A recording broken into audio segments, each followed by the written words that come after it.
ये कहानी है मायागंज में रहने वाले बिरजू की। बिरजू एक नंबर का शराबी आदमी था। सारा दिन वो शराब के नशे में धुत रहता था। उसकी पत्नी कमला दूसरों के घरों में झाड़ू पोछे का काम करती थी। उसी से उसका घर चलता था। इन दिनों कमला गर्भवती थी और वो बार बार कमला पर एक ही बात का दबाव डाल रहा था। देख कमला, मुझे तो लड़का ही चाहिए, इसलिए लड़का ही जनना तू। ये सब अपने हाथ में तो है नहीं जी, सब तो भगवान के हाथ में होता है, इसलिए जो होगा उसे तो स्वीकार करना ही होगा।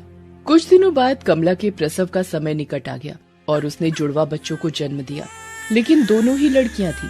उन दोनों बच्चियों की आंखों के पास जन्म से ही नीले रंग का निशान था।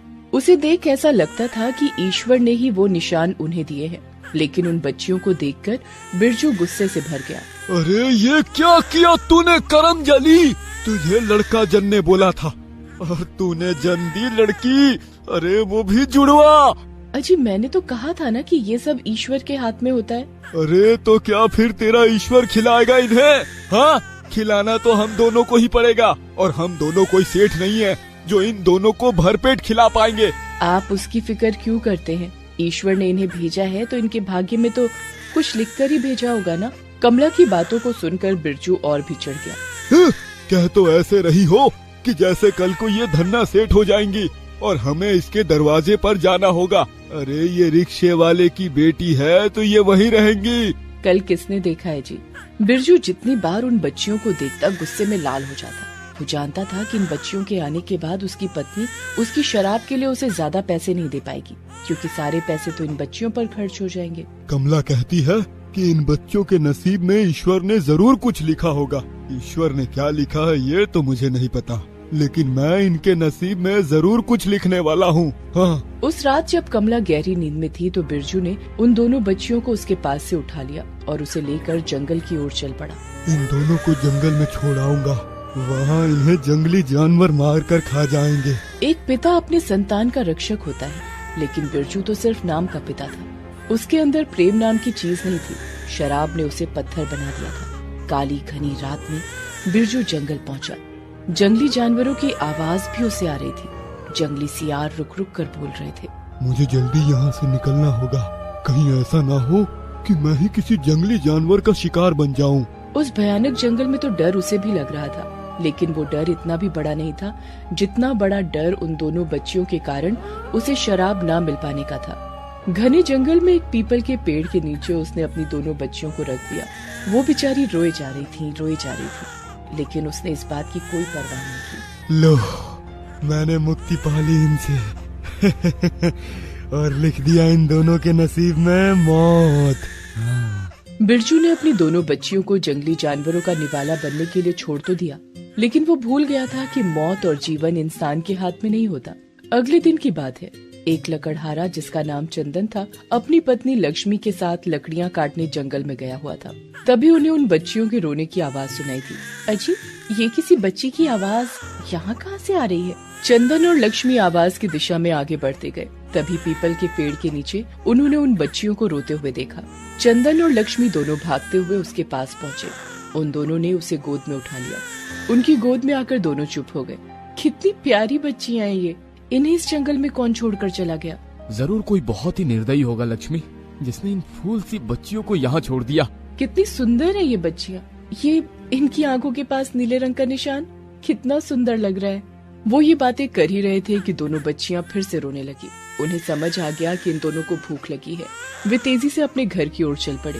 रास्ते में ही लक्ष्मी ने चंदन से कहा, आप बाजार से जाकर जल्दी से दूध ले आइए, तब तक मैं पड़ोस से दूध मांग कर लाती हूँ और इन बच्चियों को पिलाती हूँ। लक्ष्मी और चंदन की शादी को कई साल हो गए थे, लेकिन उन्हें औलाद का सुख नहीं मिला था। वे लोग भी इस बात को सोचकर निश्चिंत हो गए थे कि ईश्वर ने उनके भाग्य में औलाद नहीं लिखी है। लेकिन इन दोनों बच्चियों का इस तरह मिलना कोई संयोग नहीं, ईश्वर का आशीर्वाद है। ये सोचकर वे उनका पालन पोषण करने लगे। इन दोनों को देखकर ऐसा लगता है कि हमारे जीवन की कमी को ईश्वर ने एक ही झटके में पूरा कर दिया है। कितना भरा भरा लगता है अब हमारा घर। लक्ष्मी और चंदन खूब अच्छी तरह से उनका पालन पोषण करने लगे। धीरे धीरे समय बीतने लगा। दोनों बच्चियां जिनका नाम उन्होंने खुशी और मुस्कान रखा था, वे बहुत ही मेधावी थी, इसलिए उन दोनों ने उन्हें पढ़ाने लिखाने में कोई कोर कसर नहीं छोड़ी। धीरे धीरे समय बीतता गया और 21 साल बीत गए। आज खुशी और मुस्कान शहर के सबसे बड़े अस्पताल में डॉक्टर हैं और ये अस्पताल भी उन्होंने अपनी मेहनत से खड़ा किया है। आज लक्ष्मी और चंदन भी बड़े से आलीशान घर में रहते हैं। लक्ष्मी, हमने कभी सोचा भी था कि जंगल में मिली ये दोनों बच्चियां हमारे भाग्य को बदलने के लिए आई हैं। आज इसके साथ साथ शहर भर के लोग हमें भी जानते हैं। हाँ लक्ष्मी, हमारा भी नाम हो गया। अरे बताओ, कल कोई सोच सकता था कि मेरे जैसे लकड़हारा इतने बड़े घर में रहेगा, लंबी गाड़ियों में घूमेगा। एक दिन की बात है, रात का समय था। दोनों बहनें रात की ड्यूटी पर थी। खुशी अपने केबिन में बैठी थी और मुस्कान वार्ड में गई थी। तभी खुशी को किसी औरत के रोने की आवाज सुनाई दी। उन्हें ये भी सुनाई दिया कि गार्ड उन्हें अंदर आने से मना कर रहा है। अरे तुम्हें सुनाई नहीं पड़ता क्या? ये प्राइवेट अस्पताल है, प्राइवेट। यहाँ की फीस बहुत महंगी होती है, तुम यहाँ इलाज नहीं करा पाओगी। चलो भागो यहाँ से, चलो। गार्ड की बात सुनकर खुशी तुरंत अपने केबिन से निकलकर बाहर आई और गार्ड से कहा, राम सेवक जी, ये क्या कर रहे हैं आप? क्या हमने अपने अस्पताल में ऐसा कोई नियम बनाया है क्या कि यहाँ पर कोई गरीब अपना इलाज नहीं करा सकता? खुशी की बात सुनकर गार्ड ने उनसे माफी मांगी।